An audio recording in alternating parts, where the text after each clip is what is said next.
विगत दिनों थाना 12 अंतर्गत हर रोड टोल प्लाजा पर लोगों के कथनानुसार नियुक्त अपराधी किस्म के कर्मचारी तथा पत्रकारों के बीच मारपीट होने के मामले को लेकर भारतीय किसान यूनियन भानुगुट की महिला मोर्चा प्रदेश प्रभारी पूजा मिश्रा द्वारा संगठन के सदस्यों सहित पत्रकारों के साथ तहसील 12 परिसर में धरना प्रदर्शन किया गया, जिसमें महिला मोर्चा प्रदेश प्रभारी पूजा मिश्रा द्वारा एसीपी तथा थाना प्रभारी 12 पर आरोप लगाते हुए कहा कि उक्त भ्रष्टाचारी अधिकारियों के संरक्षण में टोल कर्मियों द्वारा क्षेत्रीय सम्मानित व्यक्तियों, किसानों तथा पत्रकारों के साथ मारपीट, अभद्रता आए दिन की जाती है, जिससे हमेशा उक्त टोल प्लाजा सुर्खियों में रहता है।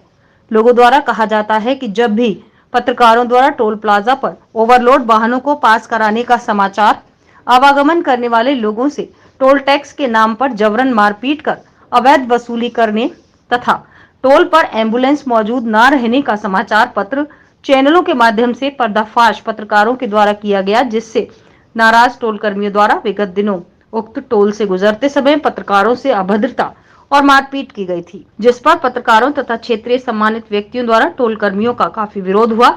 तब जाकर पत्रकारों की तरफ से थाना 12 में मुकदमा पंजीकृत किया गया, लेकिन वहीं टोल कर्मियों का पक्षपात करते हुए पत्रकारों और सम्मानित व्यक्तियों के जाने के बाद एसीपी 12 द्वारा टोल कर्मियों के पक्ष से पत्रकारों पर एक औरत से छेड़खानी करने का भी मुकदमा पंजीकृत किया गया, जबकि जिस औरत पर छेड़खानी करने का मुकदमा पंजीकृत कराया गया, वही औरत वायरल हो रहे वीडियो में पत्रकारों पर वजनदार लंबे मोटे बम्बू से प्रहार करती दिखाई दे रही है। इसके बावजूद भी लोगों की आंखों में धूल झोंकते हुए उक्त एसीपी थाना प्रभारी 12 द्वारा पत्रकारों के खिलाफ झूठा मुकदमा पंजीकृत कराया गया है। भारतीय राष्ट्रीय पत्रकार महासंघ के राष्ट्रीय मीडिया प्रभारी पवनेश पवन उपाध्याय ने भी तहसील परिसर में धरने पर बैठे किसान यूनियन तथा पत्रकारों के बीच कहा कि सभी पत्रकार साथी एकजुट होकर टोल कर्मियों द्वारा किए जा रहे जबरन मारपीट और दुर्व्यवहार का डटकर सामना करें। भारतीय राष्ट्रीय पत्रकार महासंघ पीड़ित पत्रकारों के साथ कंधे से कंधा मिलाकर हमेशा खड़ा है, चाहे वो जिस संगठन से जुड़ा पत्रकार होता है। पत्रकार पत्रकार होता है, पत्रकार हमारा परिवार है। भारतीय राष्ट्रीय पत्रकार महासंघ उनके साथ है और रहेगा। पवन प्रभात लाइव न्यूज के लिए प्रयागराज से राजेंद्र पांडे की खास रिपोर्ट। आज माननीय पर्यटन मंत्री गडकरी जी को शाम को ही पत्र लिखूंगा कि पूरे हिंदुस्तान में उनके कार्य क्षेत्र में आने वाले टोल, तहसील, जिला, मंडल, प्रदेश और देश में, अगर उनका कार्य क्षेत्र पूरे देश का है या उनको अपने कार्यालयों तक जाने में जो रास्ते में टोल पड़ते हैं उन पर उनको संपादक के द्वारा जारी आई कार्ड पर ही उनको छूट दिया जाए। अच्छा, एक चीज और, नितिन गडकरी जी का एक जो है वीडियो वायरल हुआ था, सभा में वो जो है बोले हैं कि अगर 60 किलोमीटर के दायरे में जो है अगर कोई टोल आता है तो वहाँ पे जो है नहीं बनना चाहिए, और यहाँ पे जो है 60 किलोमीटर को पहले ही बनाया गया है, और वहाँ पे जो स्थानीय लोग होते हैं 5 किलोमीटर के दायरे में उनको जो है फ्री छोड़ना चाहिए। मगर ऐसा होता है कभी? इसके लिए स्थानीय लोग भी जिम्मेदार हैं, एकजुट हों। अगर टोल पर ऐसा हो रहा है, अगर नितिन गडकरी जी की बातें झूठी हैं तो उनकर तक तो अपनी बातें पहुंचानी चाहिए। उनको बताना चाहिए कि आपने जो स्टेटमेंट दिया है उसका पालन नहीं हो रहा है। और एक चीज और, यहाँ पे टोल का जो नियम होता है वो हम भी जानते हैं कि यहाँ पे जो है एम्बुलेंस होनी चाहिए, क्रेन होनी चाहिए, और वहाँ पे जो है हर एक प्रकार की जो है सुविधा होनी चाहिए। क्या ऐसा हर यहाँ पे टोल प्लाजा पे है? खासतौर पर गन्ने टोल प्लाजा की घटनाएं कई बार हो चुकी है।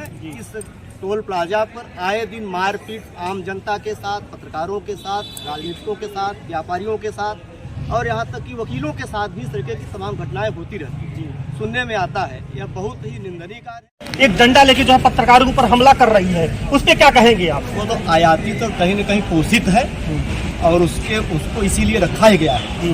वो अराजक तत्व जो है अराजकता की सीमा क्रॉस करके और भले इंसानों को, पत्रकारों को जो फंसाने का काम करने की साजिश रची गई। थाने में एप्लीकेशन देके न्याय की गुहार पत्रकार लगाए, उल्टा वो जो है उनको ही फंसा दिया गया। देखिए, महिलाओं पे बात की जाए तो सरकार ने इतनी योजनाएं महिलाओं को दी हैं कि आज की जो महिलाएं हैं वो अब अबला नारी नहीं रही। हर महिला सशक्त है, हर महिला को सशक्तिकरण बताया जाता है, उसका अधिकार बताया जाता है। जिस तरह से वो देख रही है वो महिला लाठी लेके, डंडा लेके, तो मुझे क्योंकि मैं भी एक महिला हूँ, 13 समाज में हमेशा काम करी हूँ, चाहे वो कोई भी क्षेत्र में काम रहा हो, उस हिसाब से मुझे लगता है कि वो महिला कोई किसी तरह की अबला नहीं है, किसी तरह की पीड़िता नहीं है, बल्कि उसने खुद पत्रकारों को आघात पहुंचाया है, उसने खुद पत्रकारों को पीड़ा दी है, उसने खुद पत्रकारों पे उल्टे सीधे आरोप लगाए। ऐसी महिलाओं पे स्पेशली कार्रवाई होनी चाहिए।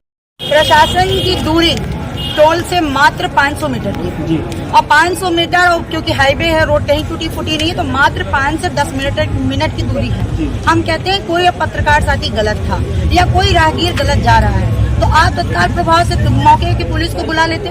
आप मार पिटाई पे आवादा हो गए, आप गाली गलौज पे आवादा हो गए। और अभी मैं एसडीएम साहब से सुबह बोली कि अगर ठीक है वहाँ पे पूरे सीसीटीवी कैमरे लगे हैं, 2 घंटे की पूरे कैमरे को हमें दिखा दिया जाए कि वहाँ सच्चाई क्या हुई थी, कौन कितना सही है, कौन कितना गलत है।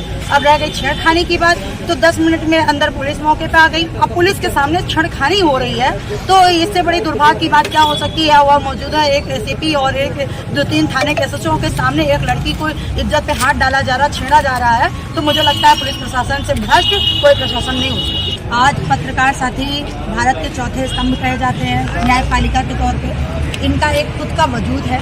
आज अगर न्यायपालिका में चौथा स्तंभ पत्रकारों को न दिया गया होता तो देश की स्थितियां और दयनीय हो जाती हैं। एक हमारे पत्रकार साथी ऐसे हैं जो सच्चाई को सामने लाते हैं, और जब वो पत्रकार सच्चाइयों को सामने लाते हैं तो कुछ अभद्र अधिकारी भ्रष्टाचार में जो लिप्त होते हैं और साथ में उनके अब जो भ्रष्टाचार को बढ़ावा देने वाले जो गुंडा टाइप के लोग होते हैं वो पत्रकारों को खनन करने की कोशिश करते हैं, उनको किसी भी तरह से उनको दबाने का प्रयास करते हैं, और जब कुछ नहीं उनका कर पाते हैं तो लय देके उनको गलत तरीके से फाइलों में लिप्त करने का कार्य करते हैं, जो सामने दिख रहा है।